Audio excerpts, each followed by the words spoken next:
Hey friends, welcome back to Blessed and OCC Obsessed. I'm bringing you an unplanned video. I started my 2-week volunteer stint at the Dallas Processing Center as a team lead, one of the yellow shirts. I will be helping coach the tables again this year, and I had my first shift last night, and so I felt compelled to share a little bit of my experience last night, and hopefully to encourage any of my viewers who are going to the processing center this year.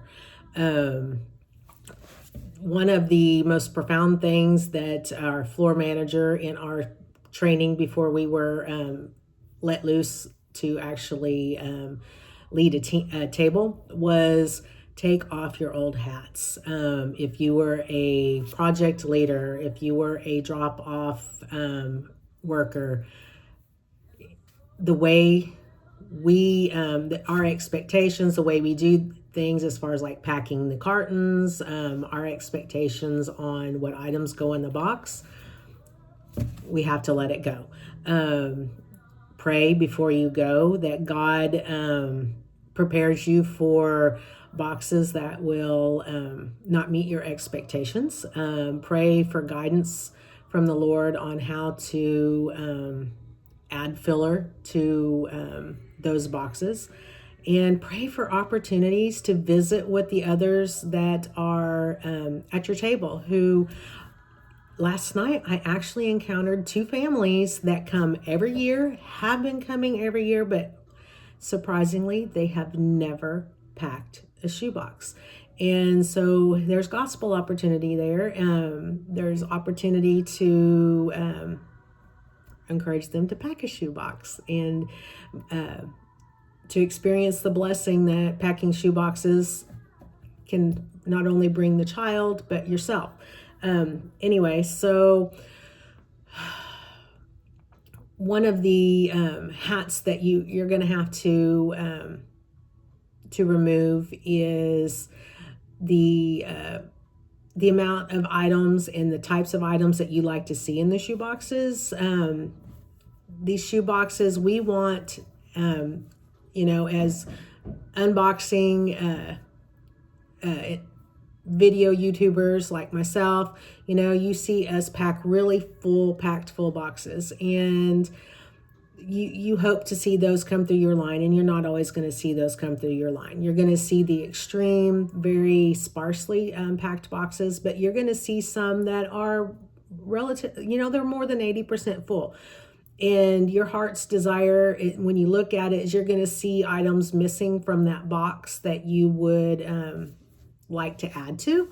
I would encourage you not to do that because the fillers, there's got to be enough fillers for those really sparse boxes that need our help, that need the extra love. And we're only a week and a half into processing, and so these fillers have to last until the end.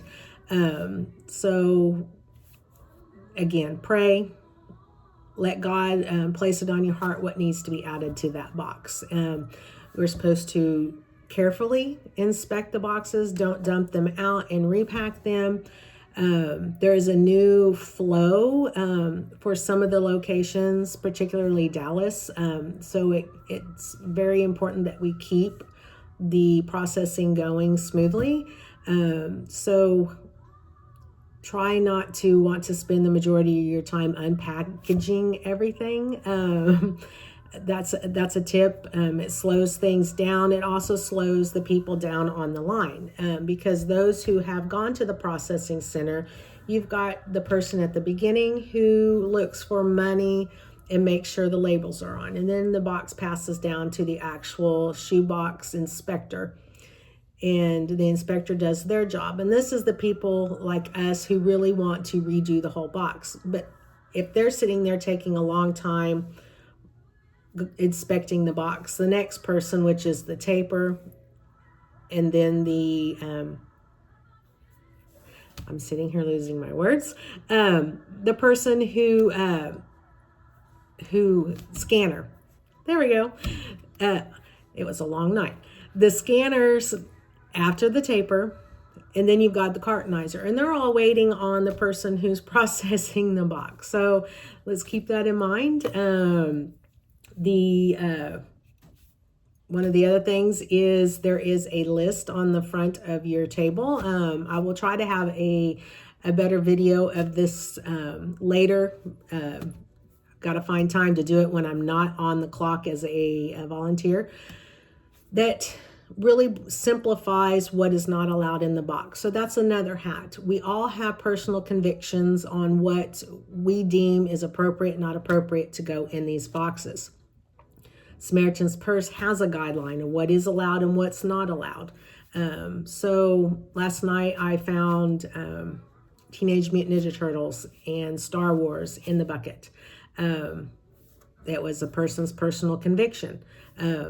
We're not going to go into that. This isn't the time and place.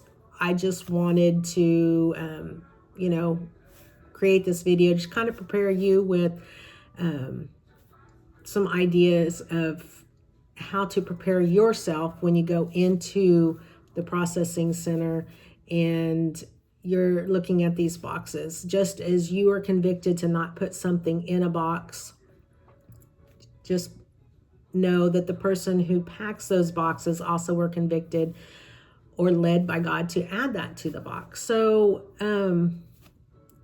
I hope that made sense. Try to keep that in your thoughts as you are heading to the processing center. When you get to the processing center, if you have questions about what is and what is not allowed, that's one of the reasons they have us. You can also, if you have your phone, you can use the app and go to the same place we've done as we packed our boxes, and ask if this is okay to send. I've got some notes here. I'm trying to remember everything to keep this short. If you've been to the processing center several times, you probably know how to do every roll. It can get crazy in there, especially during volunteer breaks and lunches. And so one of the yellow shirts may be doing 2 tables, and you're going to want to do every roll to keep things going. And Samaritan's Purse encourages for that not to happen, because that's how mistakes are made. That's how money is missed. And so if several people leave the table to go on a break and you find things have slowed down, ask your yellow shirt, how can we, I would like to do this roll and this roll. But I had people who were jumping all over the place when I had to go to the other table, and there was boxes being put in the cartons that weren't being scanned. So just keep that in mind, that when you're helping, be flexible. That is one of the 4 B's. When you check into your table, you're going to be told where the break room is, when you can take breaks, where to put your belongings, and be flexible.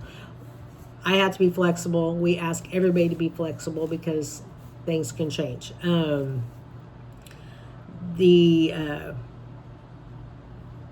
filler items look great right now, but again, we're only a week and a half in, and they I'm trying to think here. We want to get one more thing in. Remember to keep the rubber bands in the boxes. That one's a simple, silly one. Comfortable shoes, water, and an attitude to have fun and take advantage of sharing your love for OCC in for packing shoe boxes and why you pack the shoe boxes. There's 2 sides to how God blesses the child receiving the box and how he blesses you. So I hope you got a little bit of something from this video. If you have any questions, leave a comment. I am going to be there. We'll be leaving here in a couple hours, and I'm going to be there till late, so I will take a look at any comments tomorrow. And if I come up with anything else, I will jump back on here and post another video. If you're in the Coppell or Dallas processing anywhere between now and the 14th in the evenings, I will be there as a team lead, and I'll probably be wearing headgear like these ears. I change them every day with the necklace, so come find me. Until next time, I hope to see you. I hope this gave you some tips. Anyway, God bless, guys. See you later.